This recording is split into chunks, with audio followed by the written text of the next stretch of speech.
Welcome back to the Nikki Clarke Radio Show. The show is about transforming lives one story at a time, and it's about conversations that matter. We invite people from all walks of life to come and share their heart stories, stories of transformation and upliftment. And we have yet another stellar individual on the line with us today. She's a former lawyer and who's been described by the Toronto Star as a starburst of energy. And she is featured in Forbes and Entrepreneur magazine, and also the author of the award-winning book, Step Into the Spotlight, A Guide to Getting Noticed. Please welcome TSUFIT. Hey, how are you doing today?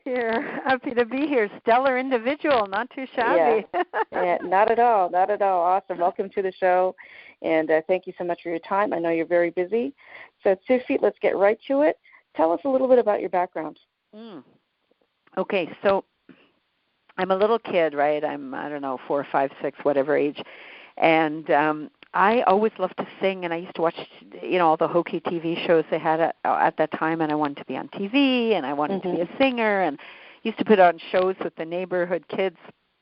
And I never really imagined, though, that one day I would actually do it, but there were a lot of stuff happened between point A and point B. So,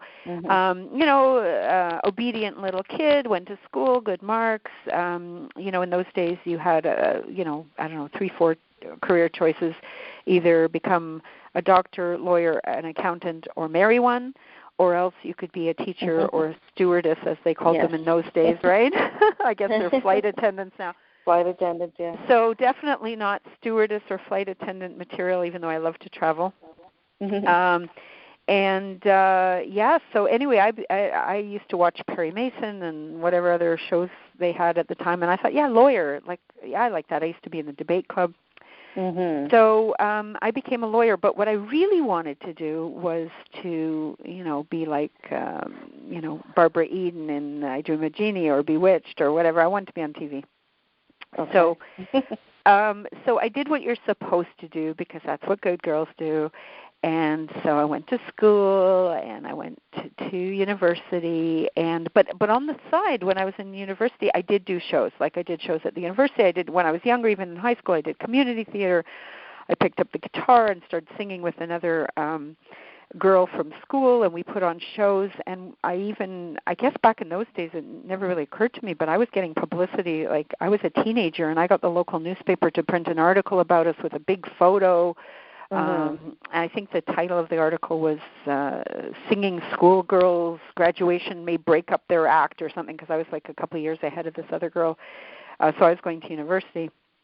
And I got the local camera store to sell tickets. We put on a live show, and I even made it a cancer benefit, not only to benefit the cause, but also because even at that age I understood that we'd get more publicity that way. Right. So that's what I did, and so I went to school and eventually did shows and went to law school. So I was, flying around and doing shows with my law books, kind of in my backpack. Graduated, was a lawyer for 10 years. During that time, I had 4 daughters in 4 years, just boom, boom, boom, boom, because when I do something, I do it, right? I don't mess around. I'm a very, like you said before, I'm busy. You have no idea, Nikki. So tight schedule. I'm not messing around. These people that, they have a kid, and, 7 years later they have another. Are you kidding me? Double the diapers, double the strollers, double the, I had a production line with the bottles and the diaper. We had a double stroller. I almost bought a triple stroller. We had, multiple cribs. I'm an efficient person, right? So 4 daughters in 4 years. And then I left it all, I kept the kids, but left the law, and decided finally to follow my dream.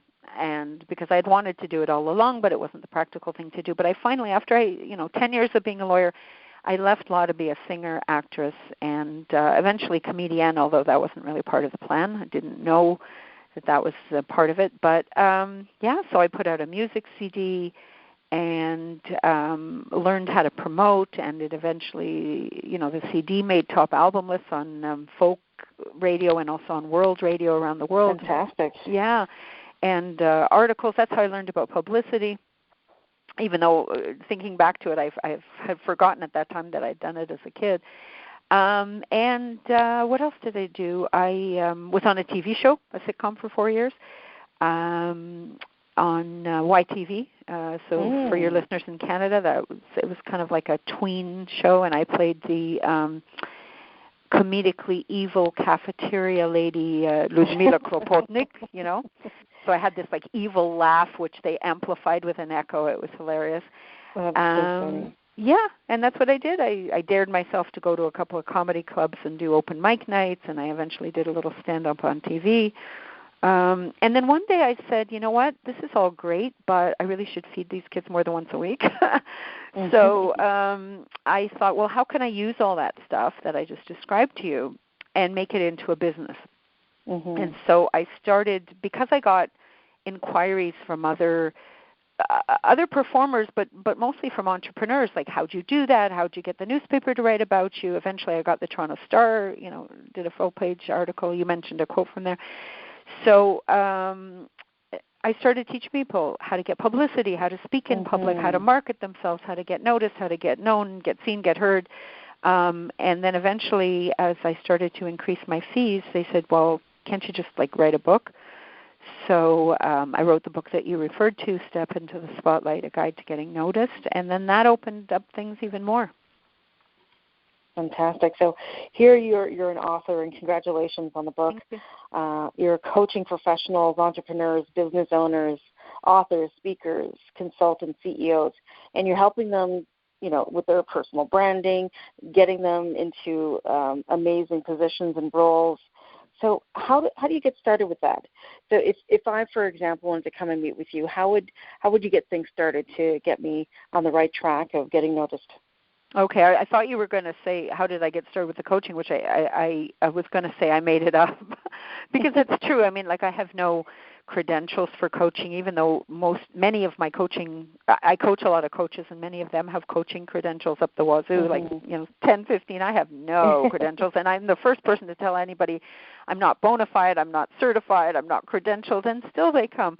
So to answer your question, how would I get started? Well, usually what I do on a first session with a client, and now they're usually by phone because my clients are international, but at the beginning it was one-on-one, I interview the person and look for color. I look for color. I look for flavor.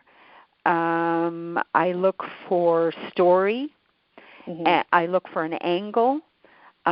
Anything that would make them, I don't know if you saw the old Seinfeld episode where Elaine talks about whether guys are sponge-worthy. So whether they're publicity-worthy, right?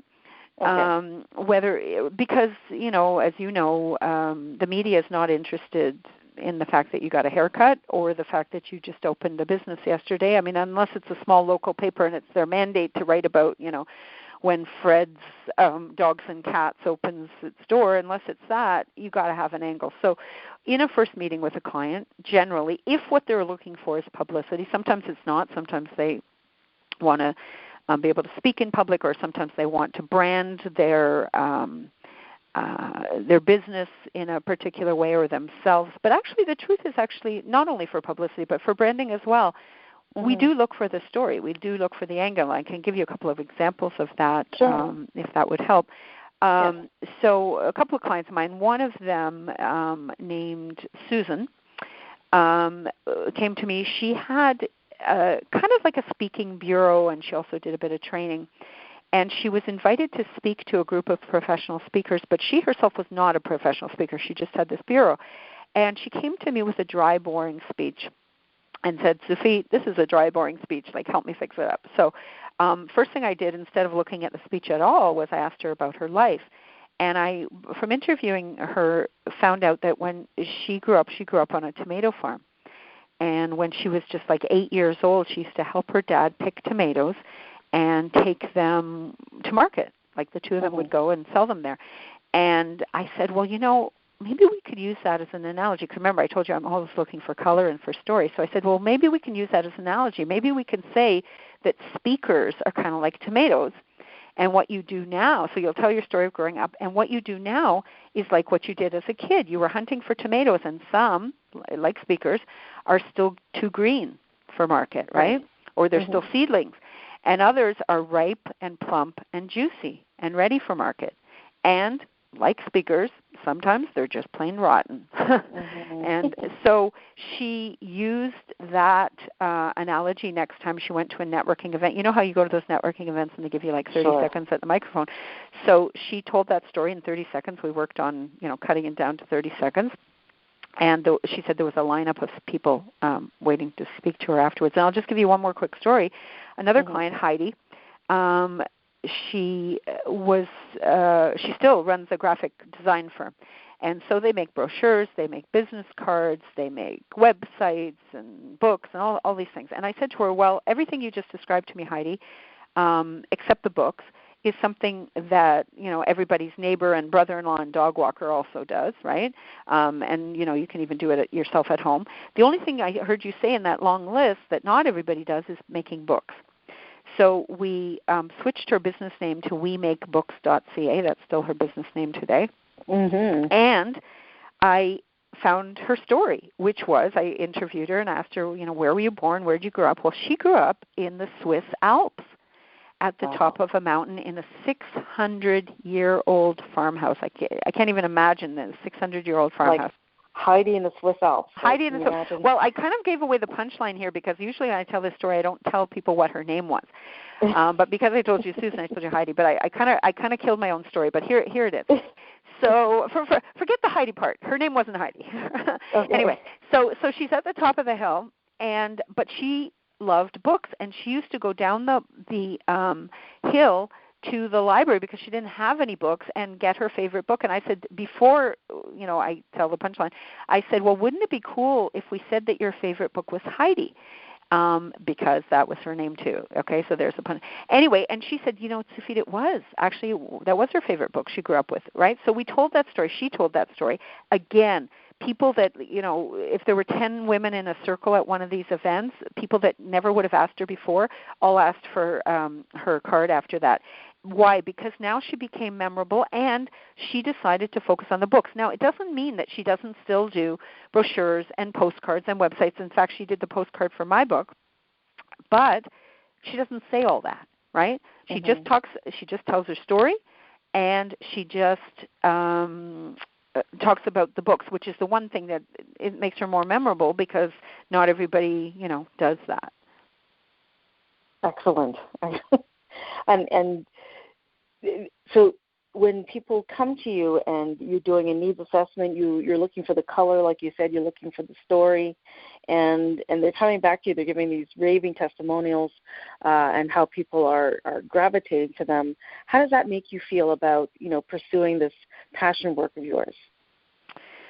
Well, obviously it feels good when people are saying great stuff about you. It's great when people like you call you up and say, will you come be on my radio show? I mean, that happens all the time, and it only happens when you put an energy out there, an electricity, and also if you create a name for yourself, right, in the marketplace. Absolutely. So how does it feel? It feels amazing. Sometimes it's a little hard to live up to because, like, when my book came out, I'd already been coaching for like 6 years, right, before the book came out. And the subtitle of the book, so it's called Step Into the Spotlight because all business is show business, but the real subtitle is A Guide to Getting Noticed. And I'm thinking, okay, TSUFIT, here we go. What if your book doesn't get noticed?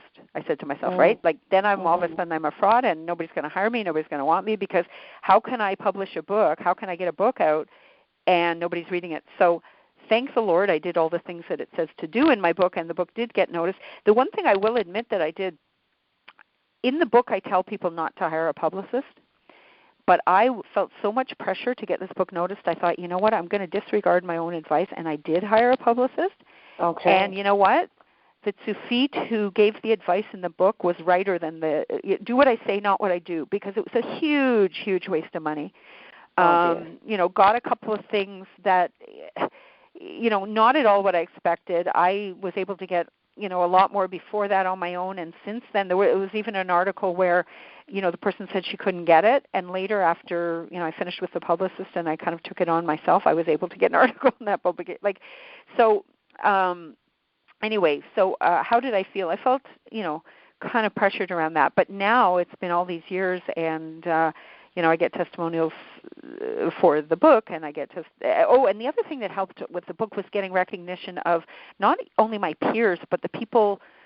When I was ready to get testimonials for the book, endorsements, I kind of looked at my bookshelf and I said, who are the biggest name marketing writers out there, authors and gurus? And I kind of, I was fearless. I had chutzpah, and I just asked them all, I kind of, used this cute little way of getting in touch with them, and I said, will you endorse my book? And, not everybody did, but enough that the whole back cover is full of endorsements. There's like 4 pages of endorsements in the beginning of the book. So that also felt, like, to answer your question about how did it feel, that felt not only amazing but legitimizing, that the stuff that I'd been doing, like I said, with no credentials, all of a sudden I guess that was my credential.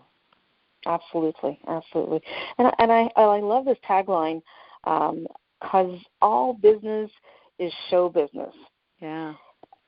Can you expand on what you were saying with that? Sure. Well, every business really is in the business of telling stories and selling stories, right? Show business understands that it can't exist without an audience, right? The most valuable, the most bankable asset for anyone in show business is star quality. And, all these things that I just said are true for any business, but you know what? Not every entrepreneur got the memo, right? Got it. People think, most entrepreneurs, especially entrepreneurs where maybe it's a second career, they're usually escapees from corporate in some way. Like, so I was a lawyer, somebody else is an accountant, maybe they were a manager, whatever it is, right? So they know the business model of a corporation, and so they go on it on their own, and they think, okay, I got to make some nice business cards. I got to rent an office. I got to get a yellow page, or I don't know, whatever that is nowadays online, right? But they do all the things that people did, and they suffer from what I call professionalitis. In fact, earlier you called me a coaching professional, and I kind of winced when you said that, because I don't use the word professional. I kind of the word professional kind of holds us to a standard that I'm not saying we shouldn't be professional in terms of, delivering a good service, of course. But this concept of quote-unquote professional, maybe with a capital P, I feel kind of boxes us in to doing things in a way that just doesn't work anymore, right? So when you ask me, what do I mean when I say all business is show business, the challenge is that every business has to figure out how to attract an audience's attention and then hold that audience's attention. You've got to figure out how to develop box office appeal, right? That's what marketing is all about, right? It's not enough to bake a better apple pie, right? The bake it and they will come theory. You've got to figure out how to get them lined up around the corner for your apple pies, right? And the challenge is that it's noisy out there, right? It's noisy in the marketplace. It's overcrowded, and it's like, the analogy I use is like, it's like your prospects have a TV remote and they're flicking through the channels, right, to see what's on. You're stuck on channel 631, right? You can't just hope that they're going to find you, that they're going to continue flicking. Like, if you're on the second page of Google, forget it. Third page, you don't exist, right? So you have to figure out how to entice them to tune in and stay tuned long enough to see what you've got. That's what Step in the Spotlight is all about. It's about using show business principles to show business how to get business. Okay. Excellent. This is excellent advice. So, and as you were saying too about managers and the professionalitis is that they're people who are very qualified. They're very good at what they do, but they're not necessarily trained to stand out. So what you're doing is you're just getting them to reshift where they're standing in line so that they're standing in front. So that people can see them and make better choices. That's right. And I just to pick up on what you just said, Nikki, you said they're very qualified and they're very good at what they do. And I'm going to say something really controversial, but I will say this. And I've said it to clients for all the years that I've been coaching. The fact that you guys listening to this show right now are very good at what you do is almost irrelevant. You can write it down. It's almost irrelevant to attracting clients. And that is 100% contrary to what you think in corporate. You think if I'm good at what I do, I used to think this as a lawyer. I used to think if I'm good at what I do, I'll get clients. I used to think of that as a singer. I remember once singing. So I am a good singer. And so I was singing at an event, at a little club downtown, a folk club.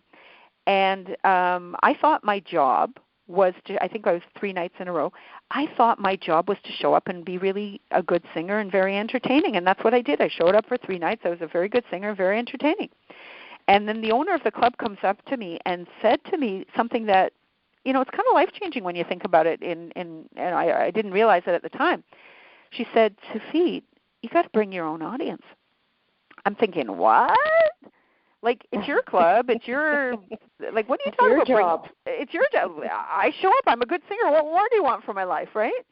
Yeah. Well, you know, like hotels need heads in beds, and you know, speakers are supposed to bring bums in seats, and you know, like the thing is, if you don't have a draw, if you don't have a following, if you don't have a platform, if you, Nikki, don't have people to listen to this radio show, like what difference does it make if we're good right now if nobody hears it, right? You know that whole thing about if a tree falls in the forest and no one's there to hear it, is it still, you know, does it still make a sound?